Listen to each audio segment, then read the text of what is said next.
시청자 여러분 안녕하십니까? 남북의 창 시작하겠습니다. 한미 공군이 최신의 스텔스 전투기 F-35A를 동원한 연합 비행훈련을 실시했습니다. 한미 군 당국은 하반기 한미 연합훈련 정상화 방침도 밝혔는데 북한은 강력 반발했습니다. 한미는 지난 5월 정상회담에서 경제안보 대화체를 출범하기로 합의한 지 한 달 반 만에 첫 회의를 가졌습니다.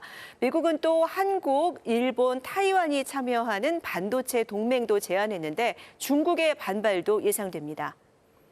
어느새 7월도 중순을 넘기고 있습니다. 지금 같은 남북관계 경색이나 한반도의 안보 불안전성은 올 하반기 계속 이어지겠습니까? 이슈엔 한반도에서 짚어봅니다. 우리 군의 최신의 스텔스 전투기 F-35A가 굉음을 내며 이륙하고 상공에서 편대를 이뤄 비행합니다. 2018년 국내에 F-35A가 도입된 이후 한미 양국이 함께 참가한 첫 연합 비행훈련. F-35A와 함께 F-15K와 KF-16 등 우리 주력 전투기와 미국의 F-16 등 모두 30여 대가 참가했습니다. 5월 한미 정상회담에서 논의된 미국 전략자산 전개의 후속 조치로 북한에 대한 강력한 경고입니다. Our primary objective with next week's training is to safely execute tactics between us and ROK F-35s to show our ironclad alliance here in South Korea. 한미는 다음 달 22일부터 9월 1일까지 하반기 한미 연합훈련도 진행합니다. 통상 컴퓨터 시뮬레이션 방식이지만 이번엔 대규모 야외 실기동 훈련도 병행할 것으로 보입니다. 이에 대해 북한 외무성은 조선반도와 그 주변에서 미국의 핵 전략 자산이 투입된 대규모 합동 군사 연습이 강행되는 경우 응분의 대응 조치를 할 것이라며 핵전쟁 가능성까지 경고했습니다. 북한이 탄도미사일 발사의 빈도를 높인다거나 사거리를 조정한다거나 이런 방식을 통해서 어떤 형태로든 여기에 대응하고 나올 것으로 예상이 되고요. 그거보다 더 도수가 높으면 연평도 포격 도발을 했던 것처럼 휴전선이나 서해 북방 한계선 인근에서 국지적 차원의 무력 도발도 할 수가 있다.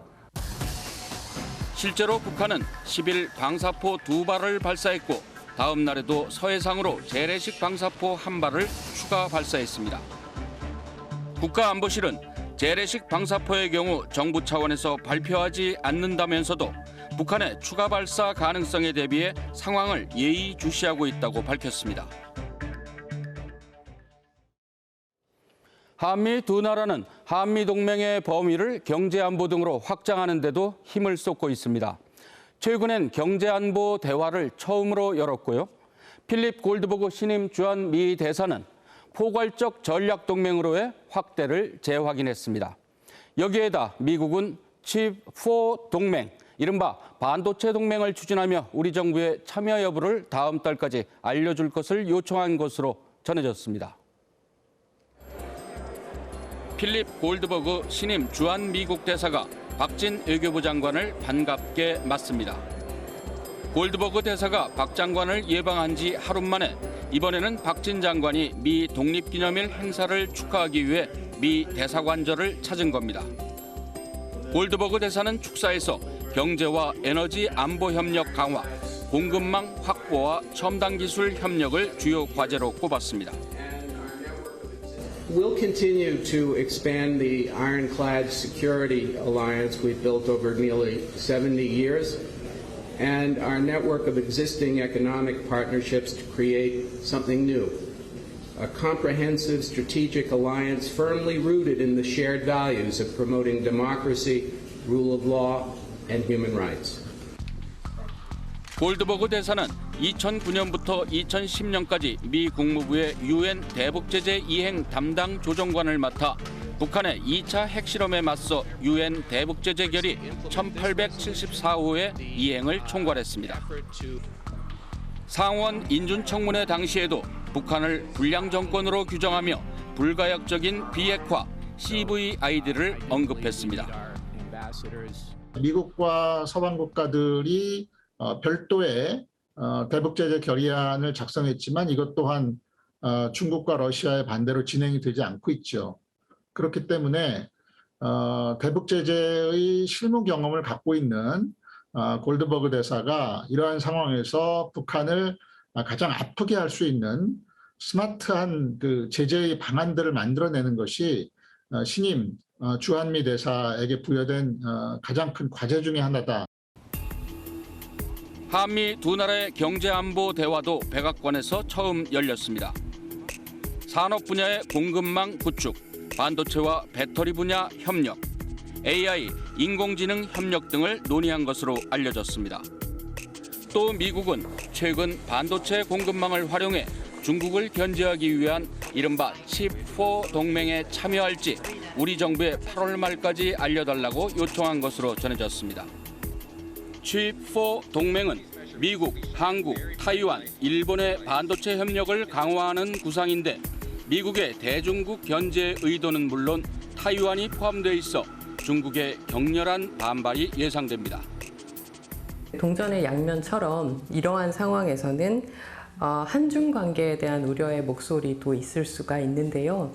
이 부분에 대해서는 우리도 고민하고 해안이 필요한 부분일 겁니다. 근데 최근에 미국의 존 아이켄베리 교수가 인터뷰한 걸 보면 한국이 민주적인 가치 그리고 다자주의 역할을 견지하되 또 개별 국가 이익에서는 중국과의 대화나 이런 부분도 고려할 필요가 있다는 인터뷰를 한 적이 있습니다.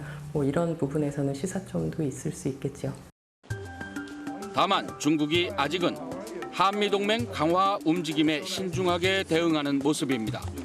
얼마 전에 한중 외교장관 회담에서 중국 왕이 외교부장은 정제된 언어를 사용하며 한국이 미국에 기우는 걸 견제했습니다. 중국도 나름대로 신중하게 이 문제를 다루고자 하는 그런 의도가 좀 읽혔다고 생각이 되거든요. 한미 간 경제안보 대화를 촉진하는 것과 별개로 중국과의 그 전략적 소통을 통해서 이것이 대중 봉쇄 시도가 아니라는 부분은 충분히 설명할 필요가 있어 보입니다. 2022년 상반기 동북아와 한반도 안보 환경은 주요 국제 정세에 영향을 받았고 불안 요인들이 본격적으로 분출이 됐습니다. 미중 패권 경쟁의 심화, 우크라이나 전쟁 발발, 그리고 북한의 연이은 무력 도발과 코로나19 사태 심화 등이 정세 악화의 주요 요인들로 작용했는데요. 그렇다면 올 하반기 남북 관계와 한반도 정세는 과연 어떻게 전개될까요? 북한은 상반기에 19차례에 걸쳐 중장거리 미사일을 쏘았고 7차 핵실험 징후까지 보였습니다. 하반기에도 성능 향상을 목표로 여러 무기 시험을 강행할 가능성이 큽니다. 여기엔 북한 자신의 대내적인 필요도 작용하고 있다는 분석입니다.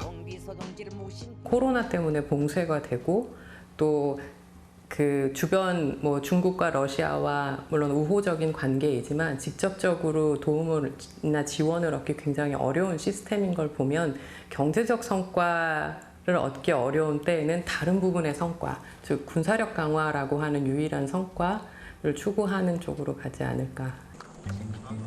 남북 관계는 경색 국면이 이어질 가능성이 커 보입니다. 특히 서해 공무원 피살 사건에 이어 최근엔 어민 살해 탈북 선언 북송이 또 다른 뇌관으로 급부상하고 있습니다. 북한이 우리 기업의 개성공단 시설과 자산을 무단으로 사용하는 동향도 계속 포착되고 있습니다. 지금 현 정부에서 일련의 과정들을 조사 또는 수사하겠다라고 하는 입장을 밝히고 있거든요. 북한은 이것을 자신들의 체제 또는 김정은 위원장의 위상에 대한 모독으로 받아들일 가능성이 어느 정도 있다고 보여지거든요. 그렇게 되면 이러한 문제들도 하반기 남북관계의 발목을 잡는 매우 엄중한 장애 요인이 될 가능성은 있다고 보여집니다. 미국 바이든 행정부는 11월 중간선거를, 중국은 가을에 20차 당대회를 앞두고 있습니다. 중요 국내 정치 일정을 성공적으로 치르기 위해선 국제정세의 안정적 관리가 필요한 만큼 미국과 중국이 북한 문제 해결에 적극적이진 않을 것이란 전망입니다. 특히 미국은 인플레이션 문제 때문에 바이든 대통령의 지지율이 폭락하고 있어서 11월 중간선거가 발등에 불로 떨어져 있는 상태고요. 현재로서는 내부적인 정치 그 일정이 중요하기 때문에 중국도 뭐 이렇게 적극적으로 관여하거나 하기보다는 관리를 하기 위한 노력을 하지 않을까 생각이 됩니다. 이런 가운데 최근 권영세 통일부 장관이 윤석열 대통령의 담대한 계획에 대해 북한의 선 비핵화를 전제로 하지 않고 실용적으로 접근할 것이라고 밝히는 등 대화의 끈은 놓지 않겠다는 입장이어서 북한의 반응이 주목됩니다.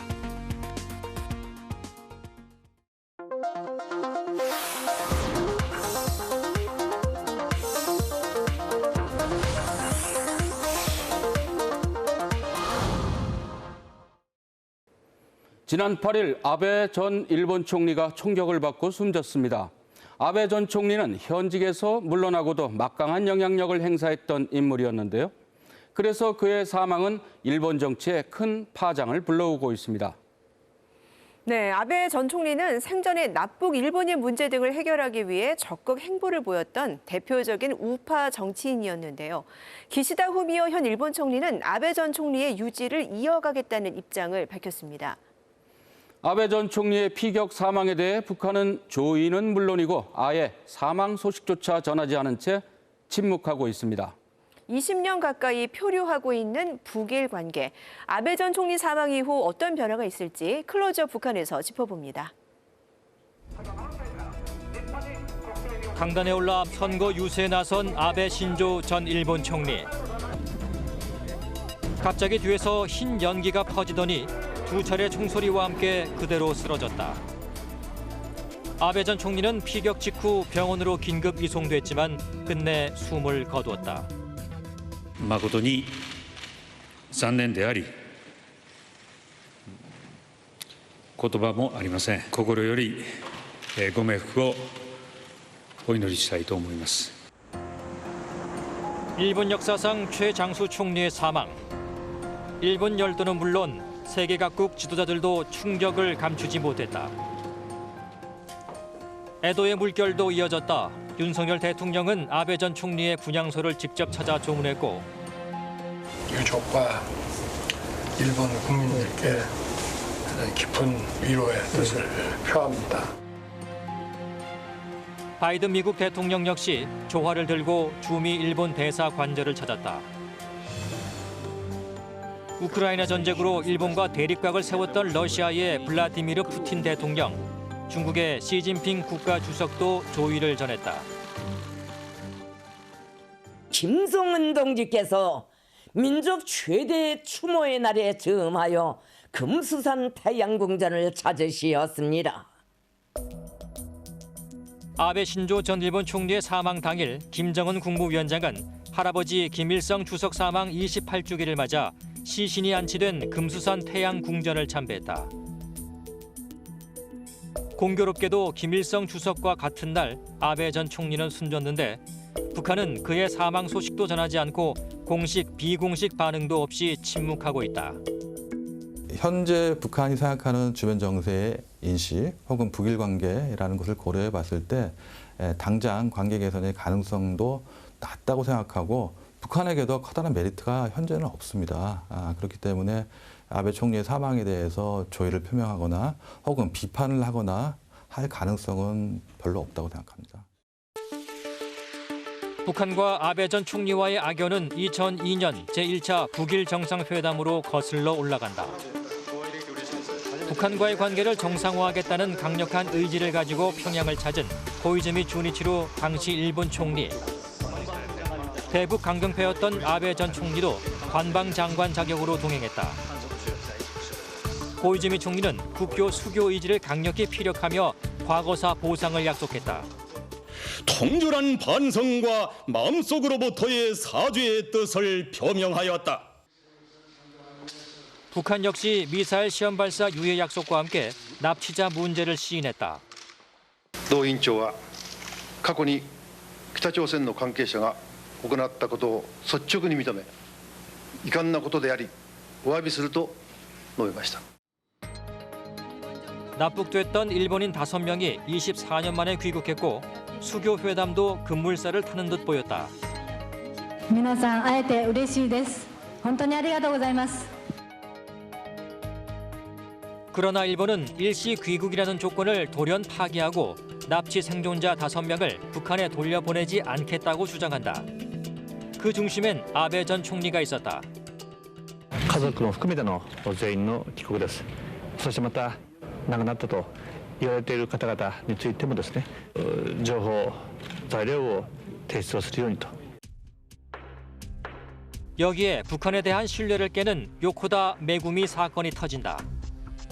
先方の調査が真実でなかったと、こういうことを 북한이 건네준 납북 피해자 메구미의 유골이 다른 사람의 것으로 드러난 것이다. ここまでして私たち家族を、そして日本人をバカにするということは、一人一人の国民が絶対に許してはならないと。 북한에 대한 비난이 들끓었고 아베 전 총리는 수교 이전에 납치 문제부터 해결해야 한다며 여론몰이에 나섰다. 그리고 2006년 일본 총리 자리에 올랐다. 아베 총리가 정치적 선거 승리를 위해서 납치아 문제를 계속해서 주장해 왔고요. 한때는 국난 극복이라는 표현을 썼거든요. 이것으로 인해서 인기가 올라갔고요. 그리고 자기가 총리가 된 이후에도 정권 지지를 위해서는 언제나 처음부터 내세웠던 것이 납치아 문제 해결을 내세웠습니다. 아베 신조 전 총리는 퇴임 전까지도 아베 3원칙을 내세워 납북자의 전원 생원 없이는 국교 정상화가 불가능하다고 못 박았고 북일 관계는 악화 일로를 걸었다. 북핵 역시 일본인 납치 문제 못지않게 북일 관계 악화에 영향을 미쳤다. 例えば失敗したとしてもそれは核実験を試みたわけでありますから同じ罪の重さではないかというふうに私は考えておりますが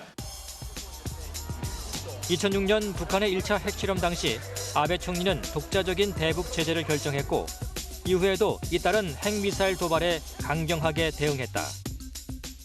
断じて許容できません。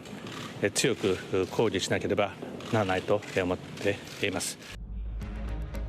그런데 아베 전 총리는 대북 강경 노선 외에도 침략의 역사마저 부정하는 극단적 발언들을 쏟아냈다. 侵略という定義についてはこれは学会的にもですね国際的にもこれ定まっていないと言ってもいいんだろうと思うわけでございますし 김일성 주석의 항일 투쟁을 정권의 정통성으로 삼는 북한도 아베 전 총리를 향해 거센 비난을 퍼부었다. 담화를 발표한 아베는 패전국의 수장으로서 짓수고린 몰골이 아니라 마치 대가리를 쳐들고 혀를 날름거리며 독을 내뿜는 일본산 독사 그대로였다. 아베 전 총리의 극우 발언엔 일본을 전쟁이 가능한 보통 국가로 만들겠다는 강력한 의지가 담겨 있다. 아베 정권이 들어서고 난 뒤에 계속해서 방위비를 증강했거든요. 그때 부실로 내세웠던 게 물론 중국도 있지만 북한의 핵과 미사일을 비롯한 군사력 증강이었거든요. 어떻게 보면은 아베 총리와 북한 혹은 북일 관계는 뗄래야 뗄 수 없는 그런 관계라고 할 수 있습니다. 아베 총리 사망 후 참의원 선거에서 압승한 자민당. 기시다 후미오 현 총리는 아베 전 총리의 수건을 마무리하겠다는 입장을 내놓았다. 安倍元総理の思いを受け継ぎ、特に情熱を傾けてこられた拉致問題や憲法改正など、ご自身の手で果たすことができなかった難題に取り組んでまいります。 일본인 납북 문제 해결 의지는 물론 러시아의 우크라이나 침공과 북한의 핵미사일 능력 향상으로 일본 내 안보 불안감이 커진 가운데 군사력 강화에 힘을 싣겠다는 것이다. 결국에는 평화헌법의 개정까지도 이제 갈 수 있는 문제인데 주변국들은 역시 일본의 군사대국화에 대해서 상당히 우려를 하고 있고요. 일본의 군사대국화가 한국이나 북한, 중국, 대만을 포함한 동북아의 군비 확대로 이어질 것에 대한 우려가 존재하고 있습니다. 북한 역시 일본의 방위력 증강을 명분으로 핵과 미사일 개발을 가속화하고 북중러 결속을 통한 신냉전에 불을 지필 수 있다는 우려가 나오고 있다. 한미일의 안보 협력이라는 거는 북한식으로 표현하면은 아시아판 나토를 구성하기 위한 서막이다 이런 것이거든요. 그런 의미에서 본다면은 북한으로서는 한미일의 안보 협력을 달갑지 않게 생각할 것이고 이에 대응하기 위해서는 중국이나 러시아와의 협력을 강화해 갈 것으로 보입니다. 20년 가까이 냉각 상태인 북일 관계. 급변하는 동북아 정세 속에 아베 신조 전 일본 총리는 숨졌지만 북일 관계는 돌파구는커녕 더더욱 표류할 것이란 전망이다.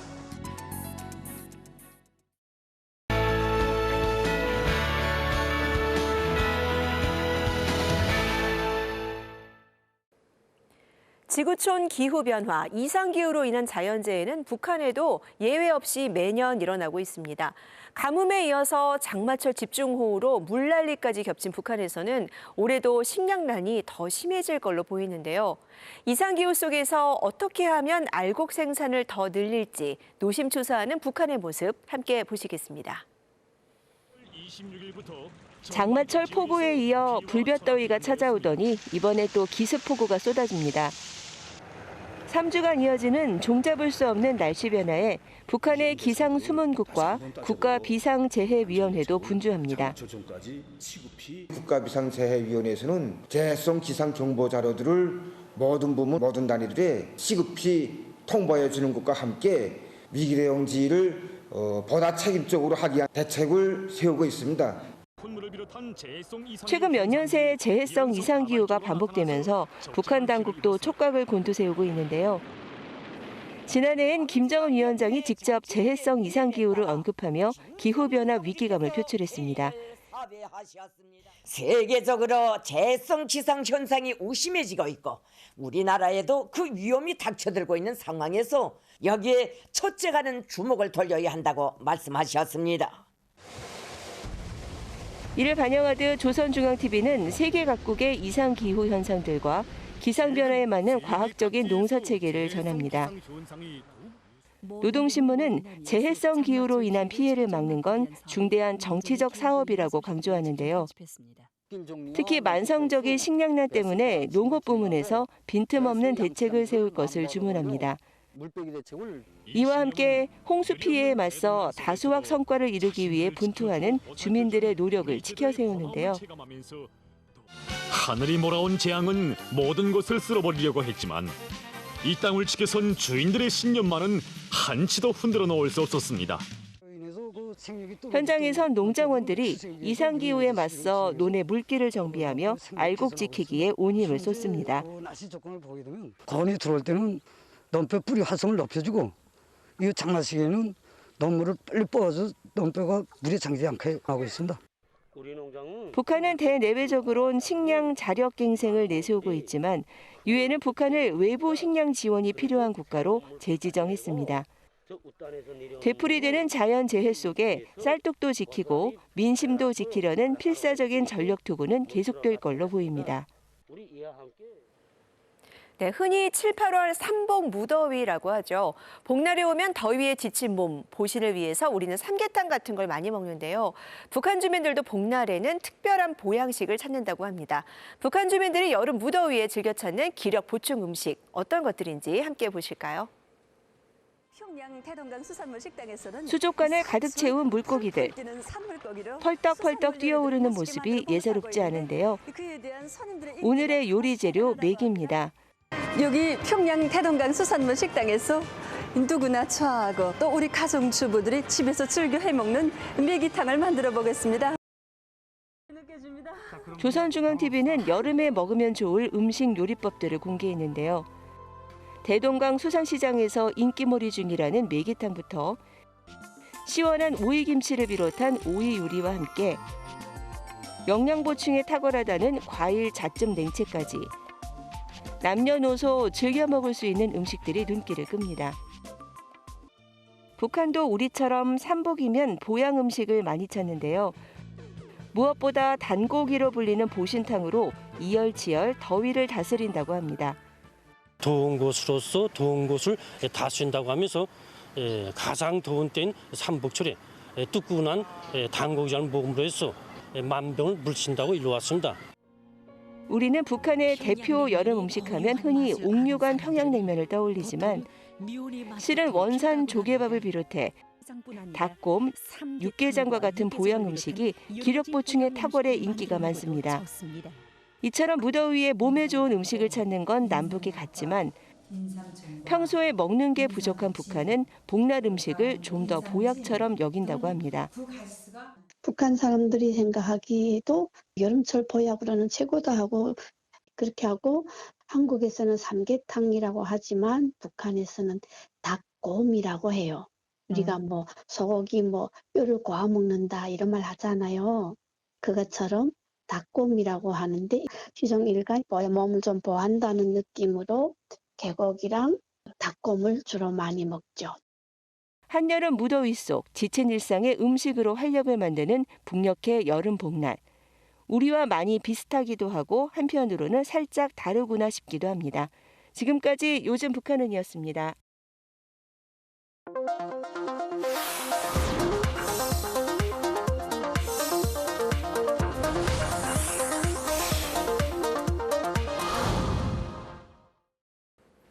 서울 영등포구청 인근의 길거리를 걷다가 보면은 카페 같기도 하고 아닌 것도 같고 한데요. 사람들의 시선을 끄는 좀 독특한 공간 한 곳을 만날 수 있다고 합니다.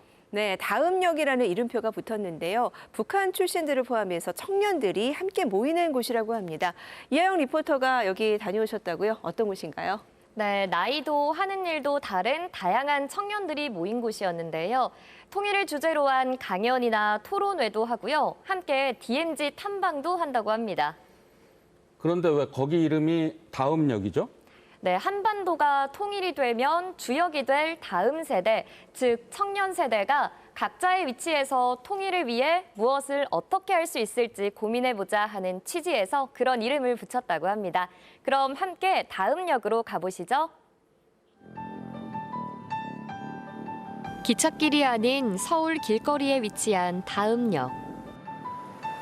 왼쪽으로 가면 평양역, 오른쪽으로 가면 부산역이라는 간판이 눈에 띕니다. 독특한 인테리어의 카페인가 싶어 흥미로운 마음에 문을 열고 들어섰는데요. 안녕하세요. 안녕하세요. 여긴 어떤 공간인가요? 여기는 통일을 준비하는 청년들이 함께 운영을 하는 다음역이라고 합니다. 네. 그렇군요. 핸드폰 케이스부터 가방, 카드 엽서와 신발까지 다양한 제품들이 아기자기하게 진열돼 있었습니다. 물건마다 통일을 염원하는 일러스트가 새겨져 있었는데요. 수익은 많지 않지만 탈북민도 돕고 젊은 세대들이 통일을 좀 더 친근하게 느낄 수 있도록 제작했다고 합니다. 특히 남과 북을 상징하는 남녀 캐릭터가 눈길을 멈추게 하는데요. 제가 2015년도에 처음 만난 북에서 온 남자 동갑내기 친구가 있었어요. 그래서 그 친구랑 이제 그 친구가 남한에 있는 여자친구를 사귀는 걸 보고 철간을 얻어서 이게 바로 남과 북의 통일이구나 라고 생각해서 그 캐릭터를 주제로 그림을 그려 굿즈를 만들게 되었습니다. 다음역은 3년 전 청년이 주도하는 통일운동을 목표로 평화통일 활동가 4명이 시작했습니다. 좀 유명인 아니면 뭐 정부 주도 아니면 뭐 목회자, 선교사 중심의 어떤 통일 운동이었다면 이제는 이제 통일을 직접 살아갈 이 청년들이 좀 주역이 돼서 통일 운동도 하고 통일 생태계를 만들었으면 좋겠다 그런 목적으로 만들어졌습니다. 때때로 후원금을 받지만 대부분의 활동 비용은 운영진이 주머니를 털어 충당하고 있습니다. 이처럼 형편이 만만치 않지만 통일을 준비하는 리더 양성 과정을 무료로 운영하는 등 여러 프로젝트를 차근차근 발전시켜 왔는데요. 다음역을 찾는 청년들은 코로나19 확산으로 애를 먹기도 했지만 한 달에 한 번 정도 꾸준히 모임을 갖고 소통을 이어갔습니다. 정치, 경제, 사회, 문화 영역에 있는 통일을 위해서 열심히 준비하고 살아가는 그런 인사들이나 청년들을 이렇게 초청해가지고 그들의 어떤 이야기를 듣고 또 저희들도 도전받고 그래서 참여한 청년들이 나도 내 영역에서 통일을 준비할 수 있구나라는 어떤 그런 결단과 도전과 준비를 할 수 있도록 돕고 있습니다. 네. 젊은 세대 사이에 통일에 대한 관심이 줄어들고 있는 요즘 이곳 다음역에선 통일을 준비하는 움직임이 활발하다고 합니다. 다음역에 있는 청년들은 어떤 한반도의 미래를 그리고 있을까요? 네, 들어오세요. 네, 들어오세요. 네, 반갑습니다. 잘 오셨습니다. 네, 우리 포럼에 오신 여러분 환영합니다. 통일 포럼이 열리는 날, 청년들이 줄지어 다음역으로 입장합니다. 대학원에 진학해 한반도 평화 정책을 연구하고 싶다는 대학생도 있고, 여기 오면은 여기가 한국인지 북한인지 모를 정도로 되게 다양한 친구들을 만날 수 있어요. 그래서 그 청년들과 우리가 먼저 통일된 마음으로 하나를 이루어 가자라는 그 마음으로 이제 통일을 준비하고 있습니다. 외국 유학을 마친 후에 의사를 꿈꾸고 있다는 탈북 청년도 함께했습니다. 좀 간절한 마음을 가지고 이제 앞으로 통일 한반도에 이제 많은 도움이 될 수 있는 사람이 되고 싶어서 열심히 공부를 하고 있고 준비를 하고 있습니다. 본격적인 강연에 앞선 특별 연주.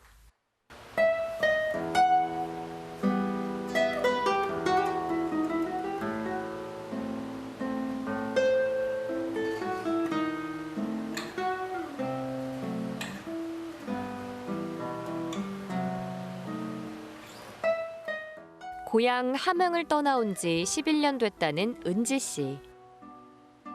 큰 꿈을 꿀 순 없었지만 음악이 좋아 어렸을 때부터 기타를 배웠다는데요. 처음에 그 초등학교 들어가면서 8살 때부터 시작을 했었는데 그때는 통기타를 시작을 했었고요. 이제 중학교 올라가면서부터 클래식 기타로 전공을 하게 됐습니다. 이 같은 공연을 통해 관객에게 북한 이야기를 들려주고 있습니다. 사람들이 북한을 모르는 상태에서 통일이 되면은 얼마나 낯설고 이질감이 느껴지겠어요. 그래서 저는 그 이질감을 줄이는 역할을 제가 연주자로서 내가 할 일이구나 그런 생각이 들었어요. 그래서 오늘의 강연자는 승빈 씨로 독일 라이프치히에서 건축을 공부했습니다. 통일 이후에 생길 어려움을 생각해보고 독일을 반면교사 삼아 잘 준비하자는 내용인데요. 이게 통일 직후에 이제 동독의 모습들이에요. 이제 뭐 버려진 자동차, 버려진 집들, 버려진 공터, 사람들의 일자리 달라고 이제 데모를 하기도 하고, 그리고 공장은 이렇게 비어 있고 이런 것들이 이제 지금도 되게 질비해 있거든요. 청년들은 궁금한 점을 질문하면서 자유롭게 대화의 장을 만들어 나갑니다. 독일의 통일과 한국의 통일을 비교했을 때 한국이 통일이 된다면 회복력이 얼마나 걸릴지 회복하는데 알 수 있을까요? 독일은 또 굉장히 오랜 시간 통일을 준비했어요. 우리나라는 그런 준비가 되는가? 이 상태로 남북한이 통일이 된다면 아까도 말씀드렸듯이 경제 차이가 동서독의 차이랑 비교가 안 돼요. 포럼에 참여한 청년들은 통일을 준비하는 게 얼마나 중요한지 깨닫고 다시 의지를 다집니다. 하나된 한반도를 꿈꾸는 남북 청년들은 서로 소통하며 작은 통일을 경험하고 있었습니다. 뿐만 아니라 남북 분단의 현실을 피부로 느낄 수 있는 곳을 직접 방문해 의미 있는 활동도 펼치고 있다고 하는데요. 임진각과 평화누리공원, 도라산 전망대 등 분단의 아픔이 있는 현장을 꾸준히 둘러보고 통일을 위해 무엇을 해야 할지 막연했던 생각을 함께 고민하며 구체화하고 있습니다. 다음역에서 알게 된 탈북민들과 자연스럽게 어울리며 선입견을 깬 건 또 다른 수학입니다. 북한 사람들을 생각했을 때 굉장히 들어왔거나 아니면 뉴스를 통해서만 많이 접했었는데 그게 아니라 실제적으로 탈북 친구들도 만나고 또 그 현장 얘기도 듣고 보고 또 그 역사도 듣고 하면서 굉장히 의미 있고 좋았습니다. 앞으로는 울릉도와 독도에서 통일 세미나를 열겠다는 계획인데요. 남북 관계는 갈수록 어려워지고 통일의 전망은 찾기 어려운 상황이지만 그래서 더 열심히 차근차근 통일을 준비하는 다음역 청년들. 이들의 작지만 정성스런 날갯짓이 언젠간 통일이라는 큰 물결을 일으키길 응원합니다.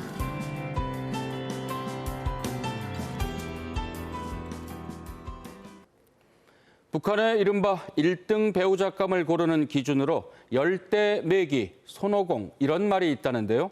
이게 무슨 말인가 들어보시면 참 재미있습니다. 네, 유튜브 남북의 썰 얘기인데요. 북한 주민들의 로맨스, 동거 문화 등 다양한 사랑 얘기들을 모았습니다. 유튜브 남북의 창 채널에서 확인해 주시고요. 지금 짧게 먼저 보시겠습니다. 북한도 그런데 지금 연애 결혼이 굉장히 많다고요. 뭐 동거하는 네, 그런 세대들. 북한에서요? 예, 북한에서. 결국은 이거 고난의 행군이라고 할 수 있는 그 시기죠. 의식의 변화가 상당히 컸단 말이죠. 북한에서 1등 신랑감은 어떤 분들이? 열대매기라는. 열. 예, 열은 뭐냐면은 나를 열렬히 사랑해주는 남자. 예. 그다음에 대는 대학 졸업생. 매. 매는 노동당원증을 맸다. 기는 오장육기라고 해서 북한의 사회주산을 인정하는 세간. 손오공이라는 말이 또 나왔어요. 반대로 남자들이 여자를 비유해서 손조나를 사줄 수 있는 거죠. 요거. 네. 오는 오토바이를 사주는 거죠. 공은 내가 대학 공부를 할 동안 뒷바라지를 해주는 거죠. 대한민국의 주민등록증에 해당하는 게 북한에서 국민증이지 않습니까? 네, 그렇죠. 거기는 좀 우리와는 다른 뭔가가 들어가 있다고 하더라고요. 그렇죠. 결혼 관계가 그게 표기되는 거예요. 결혼 관계. 네. 국민증에 왜 그걸 넣었을까요? 경찰관이 뭐부터 보겠습니까? 결혼 관계부터 보는 거죠. 아니 근데 경찰관이 남이 한 남녀 커플이 결혼했는지 안 했는지 왜 따집니까? 그러니까 그거를 은밀한 연애 장소가 어디냐면 김일성이나 김정일이가 찾아갔던 사적지라고 해서 경찰들이 혹시나 이것들이 뭔가 암의 행위를 하지 않냐. 네. 금강산 관광이 중단된 지 어느덧 14년이 지났습니다. 북한 TV에서 최근 금강산에 있는 금강소나무 군락지를 촬영해 방영했는데요. 금강산 관광을 다녀오신 분들은 혹시 온정리에 있는 이 숲을 보셨을지도 모르겠습니다. 네, 북한은 이 금강소나무 숲을 천연 기념물로 지정까지 해서 보호하고 있습니다. 곧게 자란 멋진 금강소나무들, 새소리와 함께 이 영상 전해드리면서 오늘 남북의 창 인사드리겠습니다. 고맙습니다.